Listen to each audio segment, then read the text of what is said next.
No Brasil, o analfabetismo vem crescendo cada dia mais. Alguns aspectos que fazem com que esse índice alarme são a necessidade que o adolescente tem de trabalhar para contribuir na renda familiar, dificuldades que enfrenta dentro da própria família, impedindo-os de estudar, que aí no caso são meninas que precisam cuidar da casa, meninas que precisam ajudar a mãe para cuidar dos irmãos, meninos ou adolescentes que ficam em casa enquanto o pai vai ter que trabalhar. Então são algumas coisas que impedem que essa criança, que esse adolescente venha frequentar a sala de aula. Ainda temos as violências domésticas, né? Ou até mesmo desinteresse pelos estudos. Muitas vezes é o caso dos jovens que se envolvem na marginalidade em busca de condições financeiras mais rápidas, né? São aqueles meninos, são aquelas meninas que acabam se envolvendo com o crime porque acha que o dinheiro vai chegar de uma forma bem mais rápida. Só que assim, até mesmo no nosso município, no nosso povoado, a gente tem pessoas que eram para estar dentro da sala de aula e não estão por desinteresse. Agora, será o que realmente vai levar esse aluno a se desinteressar pela escola? Será se são aulas monótonas? Será se ele não gosta do professor? O que há de errado com a escola que ele não tem interesse? São algumas coisas que a gente precisa sim investigar para chegar à conclusão. Por que esse aluno não tem interesse mais pela escola? Se ele não tem interesse pela escola, alguma coisa está de errado com a escola. Pessoas que têm, pessoas que têm o interesse de estudar, mas encontram dificuldade de deslocamento, falta de incentivo. São pessoas que moram em interior, né? Às vezes a escola não é tão perto e muitas vezes o município ou o estado não oferece um transporte, que aí no caso seria um ônibus, seria um coletivo, algum carro para transportar esses alunos da casa até a escola e da escola de volta para casa.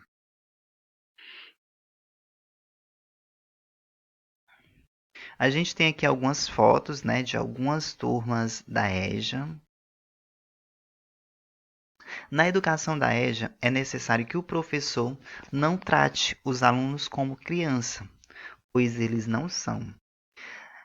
Na EJA, a gente, quando é nas etapas iniciais, a gente vai realmente alfabetizar. Só que o professor tem que entender que a alfabetização de criança é uma coisa, e a alfabetização de pessoas adultas ou jovens é totalmente diferente, porque a criança muitas vezes ele não sabe do mundo real, ele não sabe do mundo em si que ele está ali, ele não sabe nem qual o motivo em que ele está ali, porque de início ele vai porque é obrigado a estar na escola. Mas a pessoa adulta ela já tem uma vivência, ela tem muita vivência, porque ele está com 15, está com 20, está com 30 anos. Então, ele não pode ser tratado como uma criança, mesmo que seja no processo de alfabetização. O professor precisa procurar métodos para alfabetizar, mas isso de acordo com a idade desse educando.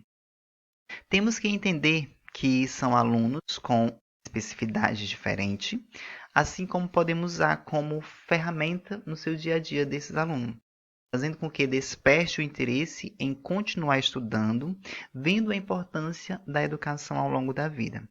Você já com certeza ouviu falar sobre Paulo Freire, né? Paulo Freire quem foi? Paulo Freire foi um dos maiores educadores popular que a gente teve. Paulo Freire foi mentor de grandes projetos voltados à alfabetização. E Paulo Freire alfabetizou muitos adultos. Ele alfabetizava muito adulto a partir da vivência da história desse adulto, a partir de relatos desse adulto. Ou seja, no processo de alfabetização, Paulo Freire usava palavras, usava objeto do dia a dia desse adulto. Porque não adianta eu querer falar sobre rabanete, se os meus alunos não sabem o que é rabanete. Então, no meu processo de alfabetização, eu posso muito bem falar sobre uma bola. Vamos lá colocar a palavrinha bola, vamos separar a palavra bola, vamos soletrar a palavra bola. Porque ele conhece o objeto, então o objeto ele tem uma certa familiaridade com esse objeto e o nome. Então, na educação de jovens e adultos, o professor pode muito bem pegar essas experiências trazidas pelos alunos para a sala de aula e trabalhar em cima dessas experiências, porque consequentemente vai chamar mais atenção, porque o professor vai estar trabalhando a rotina do aluno, o professor vai estar trabalhando o dia a dia do aluno. É a mesma coisa, não adianta eu querer falar da história de São Paulo se muitas vezes esse meu aluno não conhece a história do povoado Santa Rosa, se muitas vezes esse meu aluno ele não conhece a história do seu município. Então é necessário conhecer a minha história, é necessário conhecer a história de pessoas que estão à minha volta, é necessário conhecer a história do meu município, é necessário conhecer a história do meu estado, para que depois eu possa ir conhecer a história da América do Sul. Muitos têm uma visão equivocada em relação à EJA. Acham que é ativo, buscando na EJA ação rápida. E que muitos têm essa visão equivocada. Ah, não, eu vou para a EJA porque na EJA eu termino mais rápido. Ah, eu vou para a EJA porque na EJA é o que vale 6 meses é o que vale. Certo, a gente sabe que são 6 meses equivale a um ano, mas se realmente ele está na faixa correta, ele está para a faixa etária e para o ano correto, seria melhor ele realmente estar na sala de ensino regular. O EJA é para pessoas que não puderam cursar o ano na sua faixa etária correta. O perfil do aluno do EJA é aquele jovem ou adulto com dificuldade no processo de alfabetização. Muitos pensam que a EJA tem que ser como as escolas de ciclo normal de anos atrás, levando muitos alunos a terem barreiras na educação que estão tendo. Muitos vão e voltam diversas vezes, que a gente tem muitos alunos, né, no EJA. Ele entra, passa um mês, desiste, depois volta, passa alguns dias, desiste, volta e assim. Muitos realmente conseguem chegar até o último ano letivo, mas muitos acabam saindo ao longo do caminho. No caso do noturno, os alunos têm dificuldade em permanecer na escola devido às condições físicas, pois são pessoas trabalhadoras e ao irem para a escola estão exaustos devido à longa jornada de trabalho no dia a dia. Aí vem a importância desse professor do EJA ser criativo. Aí vem a importância desse professor do EJA, no final do mês, fazer uma surpresa para os alunos que são aniversariantes desse mês. Aí vem a importância do professor fazer uma confraternização do Dia dos Pais, uma confraternização do Dia das Mães, uma confraternização do Dia da Mulher, uma confraternização do final do ano. Aí vem a importância do professor marcar um passeio, a importância do professor marcar uma excursão. Vamos conhecer a praia, vamos conhecer o mar. São pessoas que estão cansadas do dia a dia.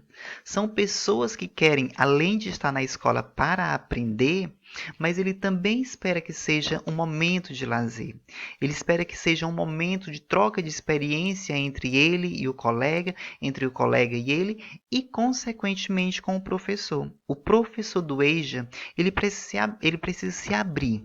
Ele precisa estar aberto para receber depoimento dos alunos, ele precisa ter um canal de interação entre o professor e o aluno. Não é para ser aquele professor da cara ruim, aonde o aluno tem medo de expressar o que ele sabe, aonde o aluno tem medo de contar o seu relato do dia a dia. O professor do EJA ele precisa ser muito criativo e precisa estar muito aberto. Aqui temos uma plaquinha. Ai, Jesus.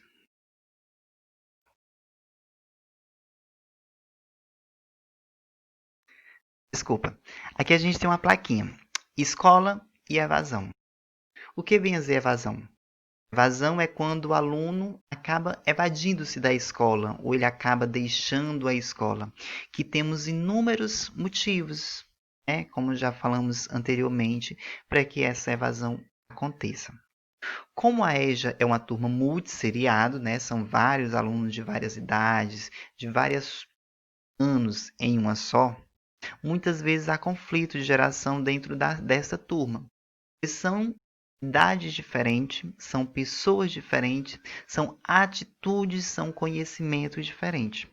O professor da EJA tem que saber manobrar as características dos alunos, pois dependendo do seu perfil, o professor pode estar contribuindo também na evasão escolar. Ou seja, se o professor não for criativo, se o professor não for participativo, se o professor não conversar com os alunos, se as aulas for monótonas, só aquela aula chata onde o professor escreve, o aluno vai passar para o caderno, ou seja, se for aquela aula bem tradicional, onde o professor coloca na lousa e o aluno vai passar para o caderno, muitas vezes sem explicação.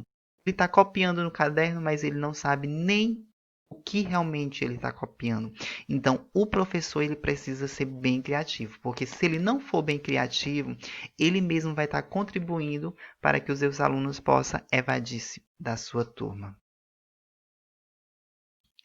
Aqui a gente tem uma imagem, ela mesma fala sobre evasão escolar, né? A professora e uma turma praticamente vazia, né? Ó, alguma dúvida acerca do trabalho em grupo, sobre o sistema respiratório? A professora, uma professora bem tradicional, né, sentada na sua mesa e passou um trabalho em grupo. Alguma dúvida acerca do trabalho em grupo sobre o sistema respiratório? Aí o aluno falou: sim, professora. O que é trabalho em grupo? Entenderam? Como que a professora vai passar um trabalho em grupo se a turma não tem aluno? Como que eu vou passar um trabalho em grupo se a minha turma tem 3, 4 alunos? Então, muitas vezes, é o próprio professor que vai fazer com que essa evasão escolar aconteça. A gente sabe, algumas vezes pode ser a instituição, pode ser a falta de coordenação, pode ser a postura do diretor, que muitas vezes é aquele diretor bem tradicional, muitas vezes é a postura do professor, que é aquele professor bem tradicional, aquele professor cansado já da lida de muitos e muitos anos de trabalho. É aquele professor que não leva um bingo para a escola, é aquele professor que não leva uma brincadeira, é aquele professor que não leva os alunos para uma excursão, que não leva os alunos para um piquenique, é aquele professor tradicional.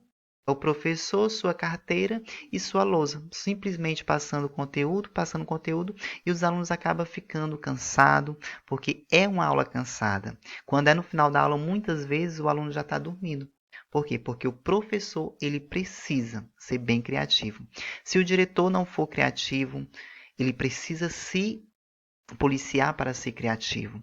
O coordenador precisa estar atento a grandes problemas, a inúmeros problemas que a gente tem dentro da escola. O professor precisa estar ali lado a lado com o professor. O coordenador precisa estar lado a lado com o professor. Muitas vezes dar ideia, muitas vezes levar uma brincadeira, levar uma dinâmica. O coordenador tem que ser um grande aliado do professor na EJA. Se não tiver junto professor, coordenador, diretor e a participação dos alunos, consequentemente, a evasão é certa. Alguns dados levantados em pesquisa e que chamaram a atenção em relação ao EJA são: o interesse dos alunos pela aula, muitas vezes não tem um interesse. O fato de estarem satisfeitos com a escola. Às vezes não gostam dos professores pela falta de paciência deles com os alunos, ou até mesmo o desinteresse desse professor na educação de jovens e adultos. Contudo, é óbvio que a EJA tem um papel fundamental na vida dessas pessoas. Por quê? Será se realmente o professor da EJA, Educação de Jovens e Adultos, ele tem uma qualificação para trabalhar nessa modalidade? Ou será se simplesmente a Secretaria de Educação pegou aquele professor que tem menos qualificação e jogou para trabalhar no EJA, porque não encontrou outra sala disponível? Assim como eu sempre falo, tanto os professores do EJA quanto da educação infantil e qualquer outra modalidade, para estar dentro da sala de aula, eles precisam de uma capacitação. Eles precisam de formação continuada o tempo todo, pois senão nós, como professores, seremos os grandes contribuintes para a evasão e para o abandono escolar. Aqui a gente tem uma frase do grande Paulo Freire, né? Quem ensina aprende ao ensinar, e quem aprende ensina ao aprender. Paulo Freire. Boa tarde.